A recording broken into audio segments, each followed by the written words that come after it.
Hello beautiful people. तो मेरा एक सवाल है आप सभी से, what is class, what is the meaning of class. Seriously लोग कभी कह रहे हैं आजकल जो ऑब्वियसली चल ही रहा है Dunki versus Salaar and the Zero versus KGF.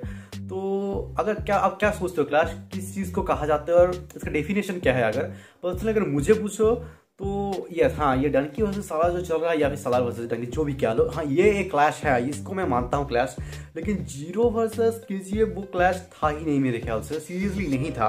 पहली बात तो केजीएफ वालों का शुरू से प्लान नहीं था हिंदी में प्रमोट करने का, ये वो सब फिर यश ने आइडिया दिया इसको हिंदी में प्रमोट करो, बाकी जो भी कुछ हुआ। लेकिन मैं बस ये कहना चाहता हूँ क्लैश तब होता है जब स्क्रीन के लिए मारामारी हो, जो इस पर हो रहा है, जब एक दूसरे के ऊपर इफेक्ट कर दे तो उससे मैं क्लैश कहूँगा। अगर एक दूसरे के ऊपर कुछ इफेक्ट ही ना पड़ा हो तो क्लैश कैसे हो सकता है? उस टाइम 2018 के दिसंबर में जब जीरो आया था, इनके जब एक साथ आया था, पूरा का पूरा मार्केट खाली पड़ा था यार। सीरियसली कितना कमाई कर लोगे? जी हाँ, जीरो ने हिंदी नेट में कमाया था 96 CR और टोटल वर्ल्ड वाइड था 180 CR।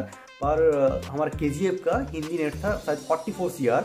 तो इस हिसाब से देखो, अगर इसी साल में देख लो या फिर अभी के टाइम के देख लो, सालार भी कितना कमा रहा है, डंकी भी कितना कमा रहा है। और इस साल कितने सारे क्लास हुए, गदर 2 देख लो, OMG 2 देख लो। अगर कमाना होता ना तो दोनों मूवीज बहुत कमा सकता था सीरियसली।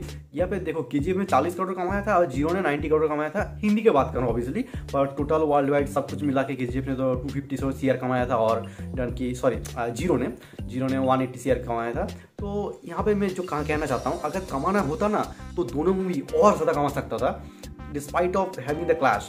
फिर भी लोग, अगर मैं नहीं मानता, लोग कह रहे हैं ना, अगर जीरो ने 90 CR कमाए हैं, अगर केजीएफ और भी चलना सकता था, अगर चल सकता था, तो अगर लोग और भी जाते तो फिर वो और बढ़ सकता था। अगर उसका ग्राफ देखोगे तो आपको दिखेगा कितना स्टेडीली वर्ड ऑफ माउथ की वजह से जा रहा था, ना कि प्रमोशन की वजह से धीरे धीरे रोज आ रहे थे। तो उसको चलना होता तो और भी चल सकता था। और केजीएफ का 40 CR होने के बावजूद अगर जीरो का चलना होता तो वो भी और ज़्यादा चल सकता था। तो मेरे ख्याल से वो तो क्लैश मुझे बिल्कुल भी नहीं लगता, क्योंकि मार्केट पूरा का पूरा खाली पड़ा था। अगर कर सकते तो दोनों और भी ज़्यादा कर सकते थे, लेकिन नहीं हुआ। पर हाँ, ये वाला क्लैश है, इसको मैं ज़रूर क्लैश कंसिडर करूँगा। एंड जो कि गदर 2 जो OMG 2 था वो भी क्लैश में कंसिडर करूँगा। तो तुम्हें क्या लगता है आगे की ये क्लैश होना चाहिए? पहले तो देखो बार्बिनहाइमर जो केस हुआ था, बार्बिन ओपेनहाइमर, वो तो वर्ल्ड वाइड हुआ था, तो वर्ल्ड वाइड मार्केट काफ़ी ज़्यादा बड़ा है, इसीलिए दोनों को अच्छा प्रॉफिट हुआ था। लेकिन इंडिया उतना ज़्यादा मार्केट तो नहीं है, छोटा मार्केट है। इस बार तो बच गया क्योंकि जॉनरा अलग है। अगर जॉनरा सेम होता तो कोई एक मूवी तो ज़रूर पिट जाता। तो मुझे नहीं लगता क्लैश, और इतना ज़्यादा पॉलिटिक्स इतना कुछ देखने को मिलता है। टू बी ऑनेस्ट मुझे सच में दिल टूट गया। तो मुझे पर्सनली क्लैश पसंद नहीं आया इस बार। तो मैं चाहता हूँ क्लैश अवॉइड ही हो। तो लेट्स सी क्या होता है। तो तुम क्लैश के बारे में क्या सोचते हो, और मैं जो समझाने की कोशिश किया तुम्हें ये क्या मैथ समझ में आया, तो तुम बताओ।